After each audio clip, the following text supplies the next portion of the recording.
Tumpuan dari negeri di bawah bayu mengenai kejayaan pelan pembangunan penampang beri manfaat kepada penduduk.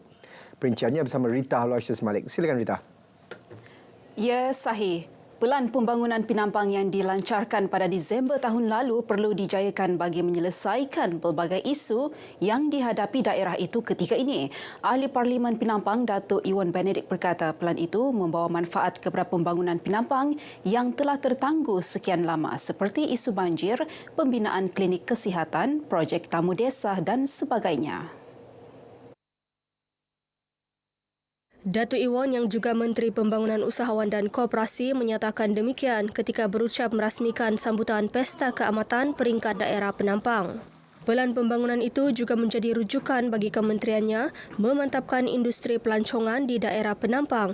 Ini termasuk peruntukan awal RM2 juta dan bantuan geran kepada koperasi pelancongan. Sehubungan itu, Datuk Iwan menyeru semua usahawan tempatan melibatkan diri dalam setiap inisiatif disediakan. Dalam pada itu, beliau menyeru Koperasi Pertanian di Penampang memanfaatkan peruntukan RM100 juta di bawah sektor agro-makanan disediakan Suruhanjaya Koperasi Malaysia bagi membangunkan lagi sektor pertanian, perikanan dan penternakan. Kemuncak acara ini, Pemahkotaan Unduk Ngadau yang dimenangi Marsrin Marcus Molisin seterusnya mewakili Penampang ke peringkat negeri.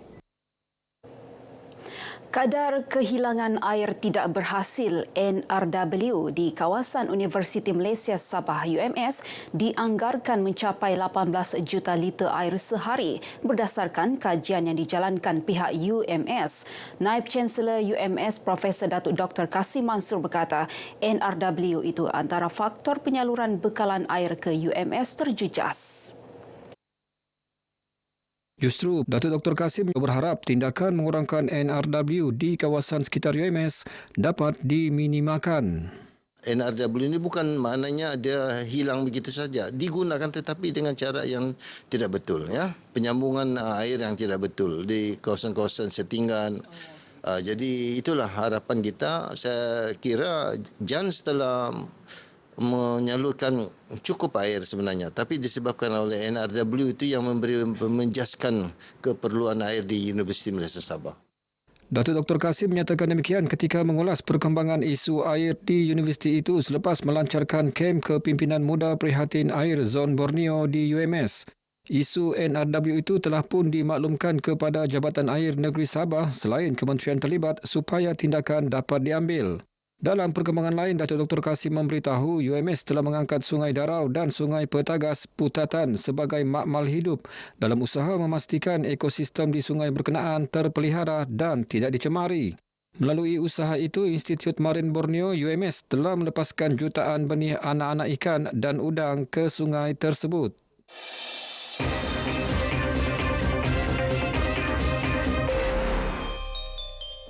Usaha menyelamatkan spesies penyu hijau dan penyu sisik daripada risiko kepupusan mula menampakkan hasil. Taman Pulau-Pulau Penyu Sandakan yang diwujudkan sejak 47 tahun lalu kini menjadi lokasi pendaratan penyu terpenting di Asia Tenggara. Ikuti perkongsian wartawan Maznan Yunus.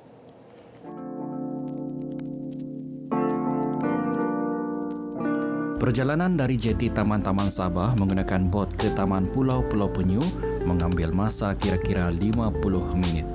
Diwartakan pada tahun 1977, pewujudan taman ini bertujuan melindungi dan memelihara populasi penyu hijau dan penyu sisik yang kian terancam. Taman Pulau-Pulau Penyu terdiri daripada 3 buah pulau, iaitu Pulau Gulisan, Pulau Bakungan Kecil dan Pulau Selingan. Pulau Bakungan Kecil berkeluasan 8,5 hektar merupakan pulau terbesar di taman ini yang menjadi lokasi utama penyu hijau bertelur. Manakala Pulau Gulisan yang terkecil di antara 3 pulau merupakan pusat pendaratan penyu sisik. Walaupun hanya seluas 1,6 hektar, pulau ini pernah dinobatkan sebagai tempat penyu sisik mendarat dan bertelur terbanyak di Asia Tenggara. Kalau untuk pendaratan penyu di Pulau Gulisan, kalau ikut hasil dapatan kajian kami tahun 2023, iya dia memang masih tinggi lagi lah. Masih tinggi dan kami mencapai sampai 400 ekor. Pulau Gulisan bukan sahaja terkenal sebagai lokasi penyu sisik bertelur, malah pusat penetasan terlindung oleh pokok yang tumbuh secara semula jadi.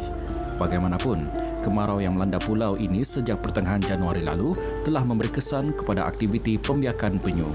Sepanjang tempoh kemarau, kehadiran penyu bertelur berkurangan kepada hanya 10 hingga 15 ekor berbanding 30 hingga 40 ekor satu malam pada waktu biasa. Ini kerana kawasan pasir menjadi terlalu kering menyebabkan penyu sukar menggali lubang. Salah satunya pasir tu bila dia mula gali pasir tu akan runtuh, jadi susah untuk dia buat lubang lah. Jadi apa kami punya tindakan, kami cuba bantu untuk siram tu pasir supaya dia basah dan senang untuk penyu tu bertelur. Kehadiran penyu bertelur merupakan tarikan utama pelancong ke pulau ini selain lumpur gunung berapi. Aktiviti pelancong ni kita kasih tengok dia penyu telur, ibu penyu tu bertelur. So proses bertelur tu semua pelancong tu akan nampak tu. Yang telur jatuh dua biji begitu. Sampai proses menutup. Habis menutup, kita pergi transfer telur penyu pergi Aceh lah. Pulau Selingan pula merupakan destinasi pulau paling popular sebagai pusat ekopelancongan di taman ini. Selain menyaksikan penyu bertelur, pelancong juga berpeluang melihat aktiviti pelepasan anak penyu ke laut. Namun, hanya 50 orang pelancong dibenarkan memasuki pulau ini dalam sehari bagi mengurangkan gangguan antropogenik kepada penyu. 90% pelancong yang melawat pulau-pulau penyu adalah pelancong dari luar negara antaranya Itali, Spanyol dan China.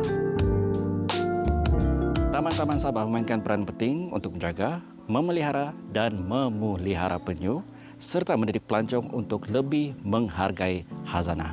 Tugas kita semula sebagai masyarakat, bantulah untuk menyebarkan kesedaran tentang kepentingan menjaga penyu. Hargai penyu untuk tatapan masa akan datang. Mazdan Yunus, RTM.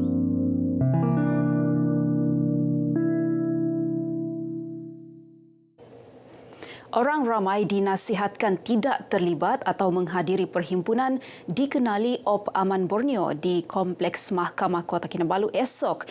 Ini susulan keputusan yang akan dibuat Mahkamah Rayuan Kota Kinabalu berhubung rayuan Jabatan Peguam Negara terhadap kebenaran diperoleh Persatuan Undang-Undang Sabah SLS untuk meneruskan semakan kehakiman membabitkan isu hak 40% hasil Sabah. Ketua Polis Daerah Kota Kinabalu, ACP Kasim Muda, dalam satu kenyataan berkata, polis tidak menerima permohonan dari pihak penganjur bagi perhimpunan tersebut. Perhimpunan itu juga tidak mempunyai kelulusan dan tiada permit. Tindakan di bawah Seksyen 9-5 Akta Perhimpunan Aman 2012. Dalam perkembangan lain, Polis Kota Kinabalu menahan reman 7 suspek berumur lingkungan 14 tahun ke atas dipercayai terlibat dalam pergaduhan di tempat awam. ACP Kasim berkata semua suspek ditahan selepas polis menerima maklumat viral satu video kejadian sekumpulan kanak-kanak di Syaki sedang bergaduh sesama mereka pada 17 Mei lepas di atas jalan raya berhadapan Pasar Besar Kota Kinabalu. ACP Kasim dalam satu nyataan mengesahkan kejadian pergaduhan itu tiada melibatkan unsur-unsur kongsi gelap dan ia berpunca daripada buli, memeras dan rasa tidak puas hati. Beliau turut menasihatkan orang ramai supaya tidak sewenang-wenangnya memuat naik sebarang rakaman atau kenyataan yang boleh menimbulkan keresahan dalam kalangan masyarakat sebelum mendapat pengesahan dari pihak penguatkuasa.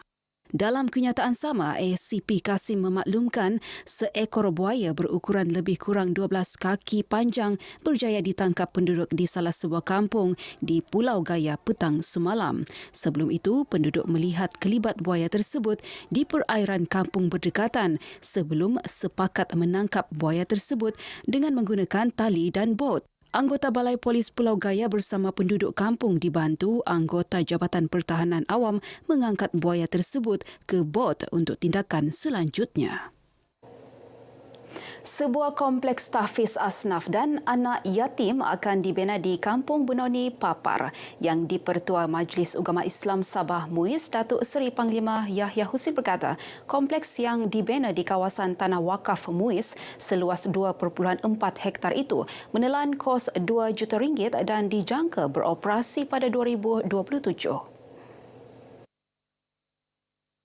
Kompleks tersebut dilengkapi kemudahan surau, asrama, kelas belajar dan pusat riadah serta boleh menempatkan sehingga 350 penghuni. Datuk Yahya menyatakan demikian ketika berucap melancarkan tabung wakaf pembinaan kompleks tahfiz asnaf dan anak yatim di Kota Kinabalu. Teks ucapan beliau dibacakan Ahli Majlis Tertinggi MUIS, Datuk Muhammad Dandan Alidin. Sementara itu, Datuk Muhammad Dandan ketika ditemui berharap pembinaan kompleks itu dapat membantu golongan kurang berkemampuan sekaligus melahirkan pelajar-pelajar celik ilmu agama serta menjadi contoh kepada pusat tahfiz lain di negeri ini. Apa yang MUIS ingin lakukan agar ia menjadi satu pusat khusus sebagai mentor dia, saya rasa. Sebagai contoh dia agar pusat-pusat tahfiz ini dapat dikendalikan dengan baik, dengan sempurna di seluruh negeri Sabah. Turut berlangsung, majlis menandatangani perjanjian persefahaman kutipan dana pembinaan kompleks tersebut antara MUIS dan Pertubuhan Rezeki Infak Malaysia. Baik, sekian perkongsian dari negeri di bawah Bayu. Kembali bersama Sahi dalam Berita Wilayah untuk lebih banyak perkembangan semasa dalam negara. Dari sungai hingga segara, Palestin pasti merdeka. Baik Rita, terima kasih.